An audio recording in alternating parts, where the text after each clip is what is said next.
Bab 017. Begitu berbalik, Davin sedikit tersentak mendapati seseorang sudah berdiri di hadapannya. Bikin kaget saja, gerutunya. Kepala Davin celingukan memperhatikan keadaan sekitar. Khawatir ada orang yang melihatnya terlebih ayu. Sorry, bos. Cuma mau kasih kabar, Tuan Besar sudah mulai ada kemajuan. Sepertinya kakek bos akan segera sadar dari komanya, lapor laki-laki berkepala pelontos itu. Benarkah? Aku harus segera ke RS. Hari yang ditunggu-tunggu itu akhirnya akan segera tiba, timpal Davin dengan tangan mengepal dan rahang mengeras. Tatapan matanya tajam dan penuh kilatan amarah. 28. Setelah memastikan keadaan di sekitarnya aman, Davin masuk ke sebuah mobil mewah yang terparkir tak jauh darinya. La duduk di samping laki-laki yang menemuinya barusan. Kamu yakin dengan kabar ini? Tanya Davin seraya menoleh pada orang di balik kemudi.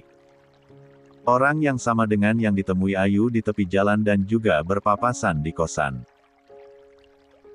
Yakin, bos. Karena dokter sendiri yang memberitahu saya.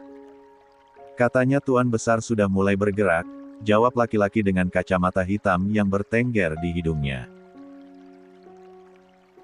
Semoga saja. Davin menyahut singkat.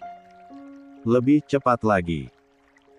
Aku sudah kangen sama kakek. Beberapa hari ini aku gak menemui beliau karena akunya malah tumbang, pinta Davin tegas. Siap, bos. Tancap gas ini. Jawab laki-laki pelontos di samping Davin. Sekarang gimana, bos? Sudah sehat kan? Sudah. Padahal aku gak ke dokter apalagi ke klinik. Cuma minum obat dari apotek doang, jawab Davin. Wah, sepertinya obatnya lebih manjur daripada obat dokter.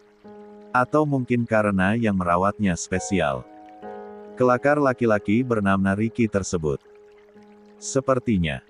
Davin menyunggingkan sebelah bibirnya. Setelah kurang lebih setengah jam, mobil tersebut akhirnya sampai di parkiran RS. Davin bergegas turun lalu berjalan cepat menuju ruangan di mana sang kakek dirawat. Silakan, bos. Seorang laki-laki yang berjaga di depan ruang rawat membukakan pintu untuk Davin. Davin mengangguk. Ia lalu masuk ke dalam ruangan VVIP yang nyaman dan luas. Segala fasilitas ada di kamar tersebut. Mulai dari TV, lemari pendingin, juga beberapa sofa empuk. Ruangan itu tak ubahnya seperti kamar hotel. Sayangnya, semewah apapun fasilitas di dalamnya, orang yang dirawat tersebut tak bisa menikmatinya karena kondisinya yang koma sejak beberapa bulan terakhir. Dengan langkah pilu, kaki Davin mendekat ke arah ranjang di mana seorang laki-laki tua terbaring tak berdaya di atasnya. Badannya dipenuhi alat-alat medis yang membuat tubuh ringkih itu masih bertahan hidup sampai sekarang. Davin menarik satu kursi ke samping tempat tidur. Lalu duduk di sana. Kakek. Gimana kondisi kakek sekarang? Davin mengambil tangan keriput milik sang kakek lalu menggenggamnya hangat. Ia juga menciumi tangan laki-laki sepuh tersebut. Ini Davin, kek. Maaf, ya, kemarin-kemarin Davin tak sempat ke sini karena gak enak badan. Tapi sekarang Davin ke sini lagi. Davin kangen sama kakek. Davin kangen bercerita dengan kakek seperti dulu lagi. Tertawa bersama, minum bersama. Atau terkadang main golf bersama. Kapan kita akan melalui itu bersama-sama lagi, kek? Ayo bangun, kek. Temenin Davin. Davin terus berceloteh panjang lebar. Ia sengaja melakukannya sesuai perintah dokter untuk terus merangsang pikiran kakeknya yang masih belum sadarkan diri. Karena menurut dokter, dengan menceritakan hal-hal yang 29 mampu diingat baik oleh pasien, bisa membuat pasien lebih cepat sadar. Meski kenyataannya, hal itu tak semudah dugaan. Karena ternyata kakek Davin belum juga sadar dari koma panjangnya. Pak Davin, kemarin kakek Anda sudah mulai menggerakkan tangannya. Bagi kami, itu merupakan perkembangan yang sangat baik. Tubuhnya sudah mulai bisa merespon. Hanya saja, memang tidak akan langsung pulih seutuhnya. Pelan-pelan sekali. Hingga nanti lama-kelamaan, kesadarannya akan pulih seluruhnya. Pak Davin tolong bersabar sebentar lagi, timpal dokter panjang lebar. Lakukan yang terbaik untuk kakek saya, dok.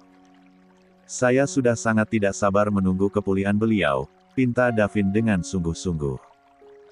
Pasti. Itu pasti. Jawab dokter tegas.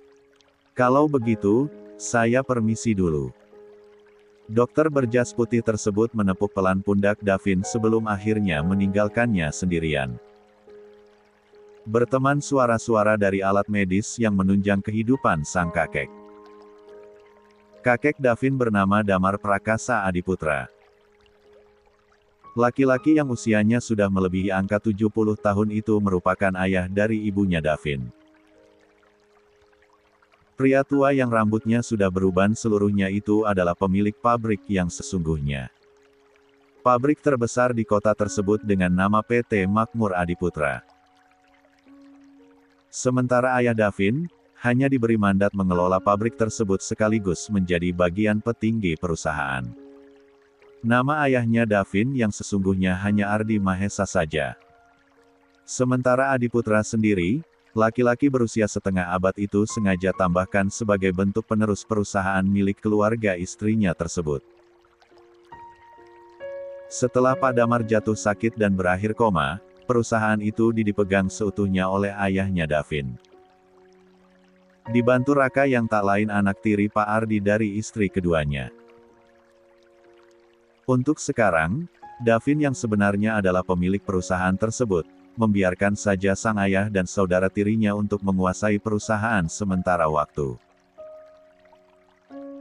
Meski ia tetap memantau dengan bantuan orang-orang kepercayaannya. Namun untuk kedepannya, ia tentu tak akan tinggal diam. Ia akan mengambil alih kembali apa yang sudah menjadi haknya. Karena Davin memang akan jadi satu-satunya ahli waris dari semua kekayaan sang kakek. Di dalam ruang rawat sang kakek, Davin selalu menghabiskan waktunya berlama-lama. Meski hanya berbicara sendiri atau sekedar rebahan di sofa. Hal itu setidaknya bisa mengurangi kerinduan akan kebersamaan dirinya bersama kakeknya dulu. Kakek pasti rindu mamaku, kan? Sama. Soalnya Davin juga kangen sekali sama mama. Davin kangen mendengar ocehan mama saat mengingatkan Davin untuk salat, makan, bahkan saat setiap pagi mama bangunin Davin tidur. Davin rindu semua tentang mama. Tapi sekarang, mama sudah tenang di alam sana. Mama tidak akan pernah sedih dan menangis lagi. Davin kembali berujar dengan sendu. Tangannya merogoh saku celana belakang dan mengambil dompetnya. Membuka dompet tersebut lalu menarik sebuah foto yang terselip di dalamnya. Foto sang ibu tercinta. Dengan penuh kasih sayang dan kerinduan, Davin mengusap foto tersebut. Foto di mama sang ibu tengah tersenyum merekah. Senyum yang tiba-tiba hilang setelah badai besar menerjang kehidupannya. Davin teringat pertama kali ia menemukan sang ibu terisak di kamarnya. Laki-laki yang usianya sudah beranjak dewasa itu mendekat dan menghampiri sang ibu. 30. Kenapa, Ma? Tanya Davin. Ia duduk di tepian ranjang di mana ibunya berada. Dina tak merespon. Hanya air matanya saja yang terus-terusan mengalir semakin deras. Katakan sama Davin ada apa, Ma? Apa yang terjadi? Davin kembali bertanya. Ia sungguh khawatir melihat kondisi sang ibu yang memprihatinkan. Dengan tangan gemetar, akhirnya Dina mengulurkan ponsel miliknya yang sebelumnya ia genggam erat-erat. Papamu. Hanya itu yang bisa Dina ucapkan dengan susah payah. Davin menerima ponsel tersebut dan menatap layarnya yang menyala. Bola matanya tiba-tiba membulat dengan emosi yang perlahan memuncak. Bagaimana tidak, di tangannya kini, ia melihat sebuah video pernikahan sang papa dengan seorang wanita yang ia kenali. Bukan orang lain, melainkan sahabat ibunya sendiri. Brand 9 Sek. Davin menggeram marah. Bahkan tanpa sadar, ia merem 4 es kuat ponsel yang masih ada dalam genggaman tangannya. Ini tidak bisa dibiarkan, Ma. Davin harus kasih papa pelajaran. Termasuk wanita mefrahan itu, Tante Rika, sahabat mama. Bisa-bisanya mereka menusuk mama dari belakang. Bisa-bisanya mereka tertawa bahagia di atas penderitaan mama. Davin berujar dengan berapi-api. Kilatan amarah begitu memenuhi pancaran matanya. Dadanya naik turun dengan cepat dengan gigi saling gemelatuk. Jangan, Vin. Dina langsung mencengkram tangan sang putra begitu putranya itu bangun dari duduknya dengan kasar. Semuanya sudah terlanjur terjadi. Sudahlah. Jangan buat keributan. Kita tunggu saja sampai papamu itu pulang ke rumah, lanjut Dina dengan tatapan memohon. Tapi, Ma. Kelamaan kalau kita nunggu sampai papa pulang ke sini.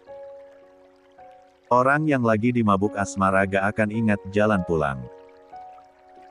Yang ada mereka merasa leluasa untuk menikmati kebahagiaan mereka sebagai pengantin baru, jawab Davin emosional. Ia sungguh kesal dengan sikap ibunya yang terkesan pasrah. Sudahlah, Vin. Kita tidak bisa menyalahkan papamu seutuhnya. Karena kondisi mamalah yang membuat papamu menikah lagi. Kamu tahu sendiri, penyakit kanker rahim mama sudah stadium lanjut. Papamu laki-laki normal yang butuh istri sehat jiwa dan raga. Istri yang bisa melayaninya lahir dan batin, timpal Dina saat tangisnya mulai mereda. Tapi, Ma, bukan begini caranya. Justru karena mama sedang sakit, harusnya papa mendukung mama agar bisa sembuh lagi. Memberi semangat, bukan malah nikah diam-diam. Yang ada, bukan hanya fisik mama yang sakit sekarang. Tapi juga batin mama, balas Davin masih tak terima. Sebagai seorang anak, ia tentu tak rela jika ibunya itu disakiti. Meski oleh ayahnya sekalipun. Lalu apa yang kamu inginkan sekarang, Vin? Apa kamu akan meminta papamu untuk menceraikan istri barunya? Tanya sang ibu parau. Apa kamu yakin papamu akan menuruti kemauanmu? Mama rasa tidak. Yang ada, malah akan menimbulkan konflik di antara kalian berdua, lanjut Dina begitu bijak. Sudahlah, Vin. Mama akan mencoba ikhlas. Mama akan pura-pura tetap tak tahu saja. Mama akan tetap bersikap normal seperti biasa pada papamu. Siapa tahu, dengan seperti itu, menjadi jalan tol mama menuju surga, lanjut Dina diakhiri helaan napas panjang. Satu lagi, jangan katakan apapun pada kakekmu jika tak mau penyakit jantung kakekmu kambuh. Kamu tahu sendiri kan, bagaimana percayanya kakekmu pada papamu, pinta Dina sungguh-sungguh. 31. Tolong. Demi Mama, demi keutuhan keluarga kita, demi kesehatan kakekmu. Sembunyikan ini rapat-rapat. Lagi, dengan penuh penekanan, Dina memohon karena Davin tak kunjung merespon. Diawali tarikan napas panjang, Davin akhirnya mengangguk. Meski permintaan ibunya itu sangat berat, terpaksa ia harus menurutinya. Mempunyai istri setia dan salehah, ternyata tetap tak mampu membuat seorang pria tak berpaling. Padahal, kurang apa Mama selama ini? Mama cantik, baik, penurut. Di saat wanita lain sibuk dengan karirnya, kumpul-kumpul dengan sesama geng sosialitanya, tapi tidak dengan Mama. Mama benar-benar mengabdikan hidup Mama untuk Papa dan keluarga. Mama juga tidak membiarkan Davin diasuh babysitter sejak kecil. Padahal gelar Mama sangat tinggi jika ingin mengejar karir seperti yang lain. Sungguh, Ma. Wanita sebaik Mama tak pantas mendapat perlakuan seperti ini. Wanita setulus Mama tak pantas mendapat pengkhianatan sekejam ini. Pengkhianatan yang justru berasal dari orang-orang terdekat Mama. Papa dan Tante Rika. Davin geleng-geleng kepala. Lah sungguh tak habis pikir dengan orang-orang yang begitu mudahnya menyakiti orang lain. Terlebih orang itu adalah orang yang berjasa besar dalam hidupnya. Harusnya Mama tak perlu menolong Tante Rika saat dia memohon pertolongan. Harusnya Mama tak memberikan dia pekerjaan di perusahaan jika akhirnya kini ia berkhianat. Davin kembali melanjutkan perkataannya. Lah masih menyayangkan apa yang baru saja terjadi. Dari dulu, Mama tidak pernah memiliki pikiran buruk pada siapapun. Mama hanya berpikir, jika kita baik pada orang, maka orang pun akan memperlakukan kita dengan baik. Jika akhirnya kebaikan kita dibalas dengan keburukan, itu sudah bukan urusan kita lagi. Biarlah. Toh nantinya kita akan mempertanggungjawabkan perbuatan kita masing-masing. Bukan perbuatan orang lain. Makanya, pesan Mama, jadilah orang baik. Orang yang banyak manfaat untuk orang lain. Jangan pernah menyakiti orang lain apalagi berbuat zolim.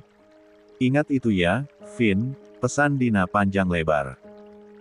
Meski bibir ibunya itu mengatakan ikhlas, tapi dalam lubuk hatinya yang terdalam, ia tetap tersakiti. Batinnya berdarah-darah akibat pengkhianatan tersebut. Bahkan Davin sendiri sering mendapati sang ibu tengah menangis di akhir doanya. Tak lebih dari 1 tahun saja Dina bertahan. Penyakit kanker rahim yang dideritanya ditambah batin yang tersiksa karena diduakan, akhirnya merenggut nyawanya. Ibunya Davin itu pun akhirnya meninggal membawa semua luka yang masih menancap di hatinya. Air mata Davin kembali menggenang mengingat semua itu. Keceriaan yang selama ini ditampilkannya, hanya topeng belaka untuk menutupi semua kekecewaan dan lukanya. Dering ponsel milik Davin yang tergeletak begitu saja, membuat ia segera menyeka bulir bening yang hampir jatuh. Ia menatap layar ponsel dengan mata melebar. Ayu. Astaga Ayu. Aku sampai kelupaan, gumam Davin setelah menyadari jika hari sudah sore. Bahkan Ayu pun sepertinya sudah pulang. Untuk itulah istrinya menelepon padanya. Davin lekas menggeser tombol hijau. Hingga suara nyaring Ayu langsung terdengar. Vin, kamu di mana? Kemana di kosan gak ada? Bukannya kamu baru baikan? Kenapa malah kelayapan? Davin sedikit menjauhkan ponselnya dari telinga mendengar pertanyaan Ayu yang bertubi-tubi hingga terdengar sedikit memekakkan telinga. Maaf. Ini aku lagi ada urusan di luar bentar. Otu pulang sekarang, jawab Davin buru-buru. 32. Ya sudah. Aku tunggu. Aku mau langsung masak, timpal Ayu. Panggilan itu pun akhirnya berakhir juga. Davin menghela napas lega saat layar ponselnya kembali padam. La gegas mendekati kakeknya dan sedikit membungkukkan badannya. Davin pulang, iya kek. Maaf gak bisa nemenin, tutur Davin lembut. Oh, iya. Sepertinya besok juga Davin gak bisa kesini. Davin mau antar istri Davin pulang ke rumahnya. Davin sampai kelupaan belum bilang sama kakek kalau Davin sudah menikah. Nanti kapan-kapan, Davin kenalin kakek sama istri Davin, iya. Makanya kakek cepat sembuh.